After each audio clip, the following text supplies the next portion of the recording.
आप सभी को मेरा नमस्कार।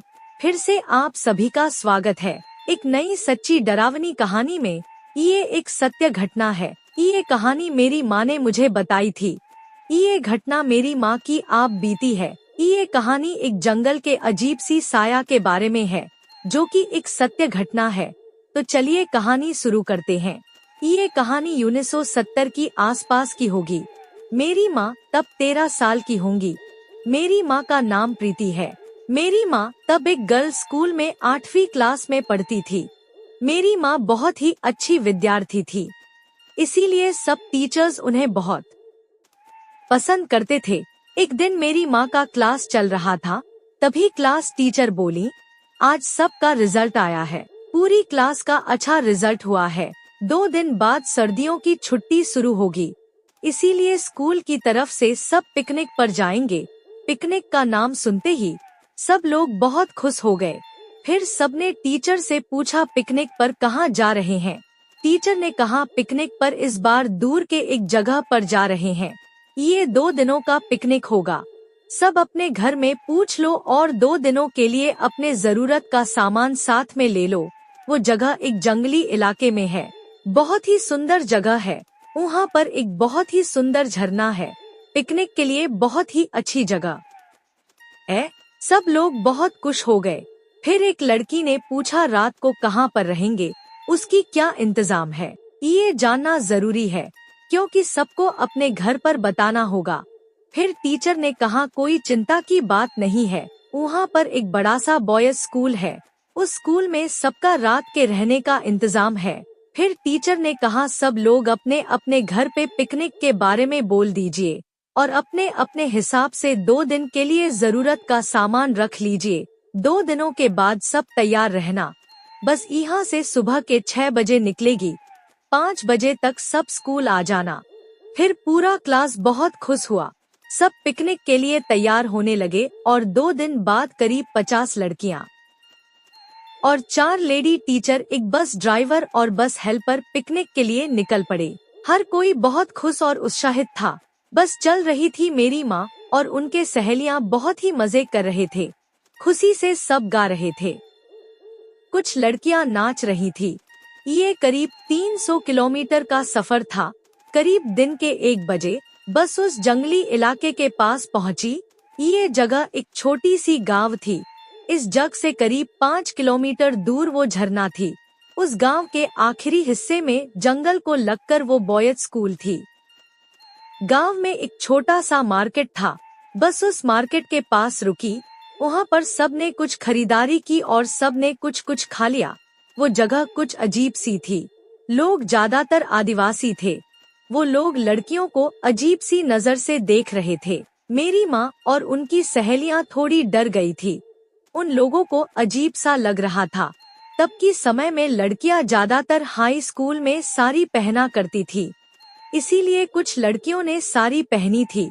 मेरी माँ की एक सहेली थी जिनका नाम पूजा था, जो कि बहुत अमीर घर से थी। वो बहुत ही सुंदर दिखने में थी। उनके कमर से नीचे तक लंबे बाल थे। उन्होंने एक सुंदर सी साड़ी पहनी थी। पूजा खड़ी थी। अचानक सबने देखा, एक काला लंबा सा आदमी पूजा को घूर रहा है। पूजा जब उस आदमी को देखी वो डर गई। वो डर के मारे मेरी माँ के पीछे छिप गई। तभी वो काला आदमी अजीब सा हंस दिया, जो कि बहुत ही डरावना था। सब लड़कियां डर गईं। फिर टीचर ने सबको बस में बैठने को बोला और वो लोग झरने के ओर चले गए। वो लोग बस में बैठ कर जा रहे थे। उन लोगों ने देखा, गांव के बाद झरने के पास जाने के लिए एक छोटा सा रास्ता है। चारों ओर जंगली इलाका है। एक अजीब सा सन्नाटा है। बीच बीच में जानवरों का आवाज आ रहा था। बहुत ही ज्यादा डरावना मंजर था। उस रास्ते पे इतने ज्यादा पेड़ थे कि दिन में भी बहुत अंधेरा था। सबको बहुत ही डर लग रहा था। अचानक पूजा को एक पेड़ के पास वो काला सा आदमी खड़ा हुआ दिखा। पूजा को बहुत ज्यादा डर लगा। वो चिल्ला के बोली, वो आदमी। फिर सबने जैसे पेड़ के ओर देखे तो वहाँ पर कोई भी नहीं था। फिर पूजा को सबने समझाया, कोई नहीं है। पूजा डर के मारे रो पड़ी। फिर बस जाके झरने के पास पहुंची। वो झरना बहुत ही सुंदर थी, सबको बहुत अच्छा लगा, पर न जाने क्यों एक अजीब सा डर लग रहा था सबको। सब लड़कियां झरने को देख रही थी। अचानक फिर से पूजा चिल्लाई, वो आदमी उस झरने के पास वाली पहाड़ पे खड़ा है। पर सबने जब देखा वहाँ पर कोई नहीं था, सब बहुत डर गए। तब शाम के 5 बज गए थे। टीचर ने कहा रात होने से पहले सबका बॉयज स्कूल में पहुँचना जरूरी है। ये जगह थोड़ी सी अजीब है, सब जल्दी से बस में बैठो। और सब बस में बैठ गए। बस चलने लगी। अचानक फिर से वो आदमी दिखा। इस बार सबने उसे देखा, वो एक पेड़ के पास खड़ा था। फिर टीचर ने बस ड्राइवर से बस को जल्दी से बॉयज स्कूल पे ले जाने को बोला। ड्राइवर भी जोर से बस को चलाता हुआ स्कूल में पहुंच गया। स्कूल पे पहुंचने के बाद सबकी जान में जान आई। जब सब बस से नीचे उतरे सब चौंक पड़े। वो स्कूल गांव के पास वाली एक पहाड़ के पास थी। स्कूल को लगकर जंगल था, बहुत ही डरावना स्कूल था। सब सोचे ना रुक के वापस चले जाएंगे, पर तब तक अंधेरा हो चुका था। सर्दियों का मौसम था, इसीलिए अंधेरा जल्दी हो जाता था। ड्राइवर ने कहा जंगली इलाका है, रात में सफर करना ठीक नहीं होगा। फिर टीचर ने कहा ठीक है, जैसे तैसे बस रात ठीक से निकल जाए, फिर सुबह होते ही यहाँ से चले जाएंगे। फिर सब स्कूल के अंदर गए। स्कूल के अंदर के दरवाजे के पास एक काला सा, थोड़ा सा डरावना दिखाने वाला चौकीदार बैठा था। टीचर ने पहले से उसको खबर भिजवाई थी, इसीलिए उन लोगों के लिए चौकीदार ने 2 बड़े बड़े कमरे तैयार कर दिए थे। हर कमरे में 20 लड़कियां और 2 टीचर के रहने का फैसला हुआ। उस स्कूल के कमरे में बड़े बड़े खिड़कियां थीं। उस खिड़की में सलाखें नहीं थी, खिड़कियां पूरी खुली खुली सी थी। सबको थोड़ा सा डर भी लग रहा था। कमरे में कालीन बिछी हुई थी सोने के लिए। सर्दी का मौसम था, उस दिन पूर्णिमा था, इसीलिए खिड़की से पूरा चांद दिख रहा था। एक अजीब सी डर का एहसास हो रहा था सबको। फिर सबने खाना खाया और टीचर ने ड्राइवर, हेल्पर और चौकीदार को स्कूल के बाहर वाली आउट हाउस में रहने के लिए बोला और स्कूल के अंदर वाले दरवाजे को बंद कर दिया ताकि कोई भी अंदर न आ सके, ना ही ड्राइवर, हेल्पर और चौकीदार अंदर आ सके।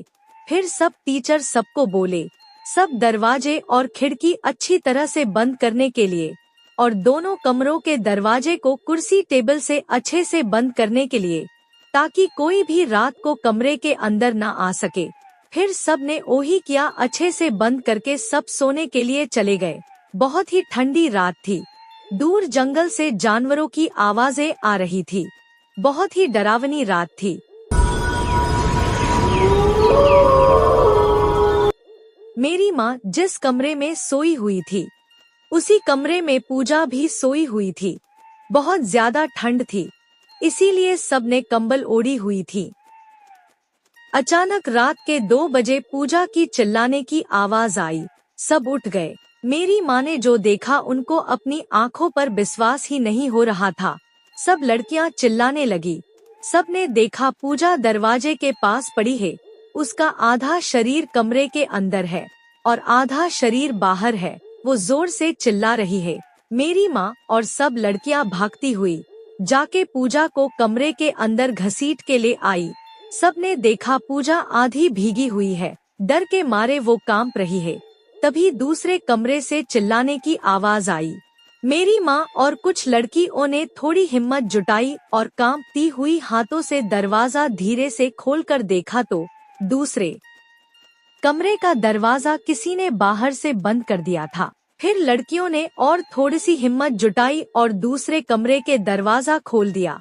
फिर सब लोग पूजा के पास आए। पूजा का शरीर डर के मारे तब तक कांप रहा था, कुछ समझ में नहीं आ रहा था। पूजा बाहर कैसे गई?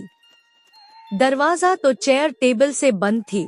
फिर टीचर ने जाके चौकीदार को बुलाया। जब टीचर ने बाहर के दरवाजे को खोलने के लिए चाबी ढूंढी तो चाबी भी नहीं थी, चाबी खो गई थी।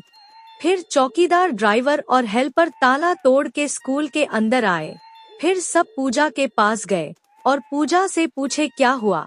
पूजा ने जो कहा सबके पांव तले से जमीन खिसक गई। सब बहुत डर गए। कुछ लड़कियों का शरीर डर के मारे कांप उठे। पूजा ने कहा हम लोग खाना खाकर दरवाजा अच्छी तरह से बंद करके सो गए थे। पूजा सब लड़कियों के बीच में सोई हुई थी। सोने के बाद पूजा को कुछ पता नहीं चला। वो कैसे कमरे के बाहर गई। कमरे के बाहर छत पे जाने के लिए सीढ़ी थी। सीढ़ी पर ऊपर से पानी गिर रहा था। अचानक पूजा के ऊपर पानी गिरने से वो नींद से उठ गई। उसने देखा एक बड़ा सा कालसा, जिसके शरीर पर बड़े बड़े बाल थे, उसके हाथों में बड़े बड़े नाखून थे। ना वो इंसान था ना ही जानवर, बहुत ही डरावना था। उसको वो उठाकर सीढ़ी से ऊपर ले जा रहा था। जैसे ही पूजा जोर से चिल्लाई, उसने उसको सीढ़ी के ऊपर से नीचे कमरे के ओर फेंक दिया। उसने इतनी ताकत से फेंका कि उसका आधा शरीर दरवाजे को धकेल के कमरे के अंदर घुस गया। फिर सब टॉर्च लेके सीढ़ी के ऊपर गए, लेकिन दूर दूर तक कोई नहीं था, बस सन्नाटा था। शायद वो पूजा को छत से पहाड़ के रास्ते से गहरी जंगल में ले जाना चाहता था। पूजा की किस्मत अच्छी थी, वो बच गई। फिर सब ने रात जैसे तैसे काटी और सुबह होते ही सब वापस जाने के लिए निकल रहे थे। टीचर ने पुलिस बुलाई।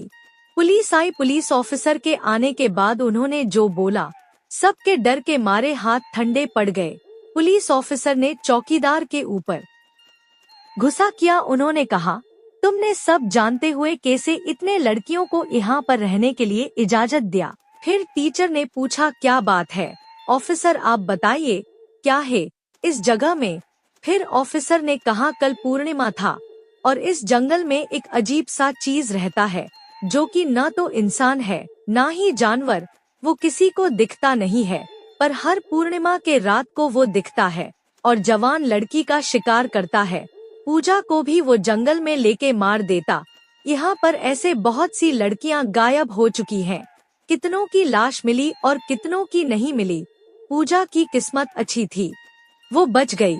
आप लोग जल्दी से यहाँ से चले जाइए और कभी यहाँ पर मत आइएगा। फिर सब वापस चले गए। उस दिन के बाद फिर कभी भी गर्ल्स स्कूल से कोई भी पिकनिक पर नहीं गया। मेरी माँ आज तक इस सत्य घटना को भूल नहीं पाई है। जब भी मेरी माँ इस बारे में कहती है, वो डर सी जाती है। मेरी माँ कहती है, वो एक अतृप्त आत्मा थी, शायद कोई बुरा साया, जो कि पूर्णिमा को लड़की का शिकार करता था। उसने जो कुछ किया वो किसी इंसान या जानवर के लिए संभव ही नहीं। ये थी जंगल वाली आत्मा की कहानी। कहानी अच्छी लगी तो लाइक, सब्सक्राइब और कमेंट कीजिए। Thanks for watching.